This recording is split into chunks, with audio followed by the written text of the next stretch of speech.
കലയുടെ വിശേഷങ്ങൾ തീരുന്നില്ല. നമ്മളുടെ ഓരോ പെർഫോമൻസിന്റെയും പെർഫോമൻസ് തീരുന്നില്ല, വന്നുകൊണ്ടേയിരിക്കുന്നു. ഒരാളെ കൂടി അധികം വൈകാതെ വിളിച്ചാലോ, നമ്മൾ ഒരുപാട് ബിൽഡപ്പ്. സനോജിലേക്ക് പോകണല്ലേ? അതെ, ഞാൻ പെട്ടെന്ന് മറന്നുപോയി. ഒരു സെക്കൻഡ്. സനോജ്, കോട്ടയത്ത് നിന്ന് സനോജ് ഉണ്ട്. കഴിഞ്ഞ ദിവസം വലിയൊരു അപകടം അവിടെ, നമ്മൾ ഇന്നലെ ഗുഡ് മോർണിംഗ് കേരളത്തിൽ സംസാരിച്ചുകൊണ്ടിരിക്കുമ്പോഴായിരുന്നു ഒരു അപകടം നടന്നത്.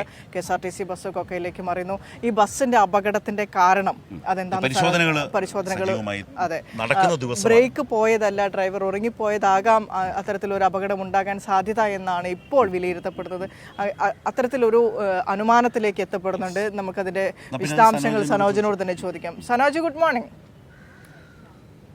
Good morning Sarath. Good morning Girisha. Good morning sir. Yes, ഇത് സംബന്ധിച്ച പ്രാഥമിക പരിശോധനയൊക്കെ പൂർത്തിയായിട്ടുണ്ടാകും. എന്തൊക്കെയാണ് ഇതിന്റെ കണ്ടെത്തൽ? ഏത് രീതിയിലായിരിക്കാം ഇത്തരത്തിലൊരു അപകടം സംഭവിച്ചത് എന്നാണ് വിലയിരുത്തുന്നത്? ഗിരിഷ, ഇന്നലെ രാവിലെ 6:10 മധുരയിൽ നിന്നും നാട്ടിലേക്ക് മാവേലിക്കരയിലേക്ക് മടങ്ങുകയായിരുന്ന തീർത്ഥയാത്രയ്ക്ക് പോയ KSRTC ബസ് കുട്ടിക്കാനത്തിനും മുണ്ടക്കയത്തിനും ഇടയിൽ പുല്ലുപാറയിൽ വെച്ച് നിയന്ത്രണം വിട്ട് കുഴിയിലേക്ക് മറിയുന്ന സാഹചര്യം ഉണ്ടായത്. ക്രാഷ് പാഡിൽ തട്ടി മരത്തിൽ തട്ടി നിന്നതിനാലാണ് വലിയൊരു ദുരന്തം വഴിമാറിയത്. 1000-ഓളം അടി താഴ്ചയുള്ള കൊക്കയിലേക്ക് മറിയേണ്ട ഒരു വാഹനമായിരുന്നു. എന്തായാലും ഇന്നലെ വൈകുന്നേരത്തോടുകൂടി ആ വാഹനം റോഡിലേക്ക് കയറ്റിയിട്ടുണ്ട്. രാത്രി വളരെ ശ്രമകരമായിട്ട് തന്നെയാണ് ഈ വാഹനം റോഡിലേക്ക് കയറ്റിയിട്ടുള്ളത്. ഇന്ന് പോലീസിന്റെ നടപടിക്രമങ്ങൾ, അന്വേഷണവുമായി ബന്ധപ്പെട്ടുകൊണ്ടുള്ള പോലീസിന്റെ നടപടിക്രമങ്ങളാണ് നടക്കുന്നത്. ഇതുമായി ബന്ധപ്പെട്ടുകൊണ്ട് ഡ്രൈവറുടെയും മറ്റ് 2 ജീവനക്കാരുടെയും മൊഴി രേഖപ്പെടുത്തും. പരിക്കേറ്റ മറ്റ് യാത്രക്കാരുടെയൊക്കെ മൊഴി രേഖപ്പെടുത്തുന്നുണ്ട്. ഇതിന്റെ അടിസ്ഥാനത്തിൽ നാളെയാണ് മോട്ടോർ വാഹന വകുപ്പിന്റെ പരിശോധന നടക്കുക. ഈ മോട്ടോർ വാഹന വകുപ്പിന്റെ പ്രാഥമികമായിട്ടുള്ള പരിശോധനയിൽ വാഹനത്തിന്റെ ബ്രേക്ക് നഷ്ടപ്പെട്ടിട്ടില്ല എന്നുള്ളതാണ് പ്രാഥമിക പരിശോധന അവർക്ക് മനസ്സിലാക്കാൻ കഴിഞ്ഞിട്ടുള്ളത്.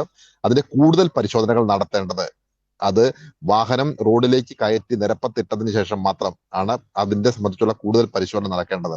ഈ മോട്ടോർ വാഹന വകുപ്പുമായി നമ്മൾ ബന്ധപ്പെട്ടപ്പോൾ അവർ പറയുന്നത് പല സാധ്യതകളാണ്. അതായത് സാധാരണ നിലയിൽ ഈ വാഹനം ഓടിക്കുന്ന ഒരു ഡ്രൈവർമാരും കയറ്റം കയറുന്ന ഏത് ഗിയറിലാണോ അതേ ഗിയറിൽ തന്നെ ഇറക്കം ഇറങ്ങണമെന്നുള്ളതാണ് വാഹനം ഓടിക്കുന്നതിന്റെ അടിസ്ഥാന തത്വം. പക്ഷേ കയറ്റം കയറുന്ന ഗിയറിൽ ആരും ഇറക്കം ഇറങ്ങാറില്ല. അപ്പോൾ പലപ്പോഴും വാഹനങ്ങൾക്ക് പിടുത്തം കിട്ടാറില്ല. കുത്തിറക്കങ്ങൾ ഇറങ്ങുമ്പോൾ വാഹനത്തിന് പിടുത്തം കിട്ടാറില്ല.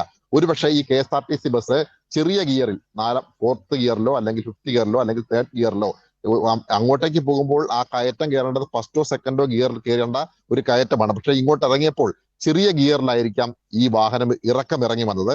സ്വാഭാവികമായും അങ്ങനെ ഇറക്കം ഇറങ്ങി വന്നപ്പോൾ പെട്ടെന്ന് എയർ ബ്രേക്ക് പിടിച്ചപ്പോൾ കിട്ടാതെ വന്നത് കൊണ്ട് തന്നെ നിയന്ത്രണം വിട്ടത് പോയതാവാം.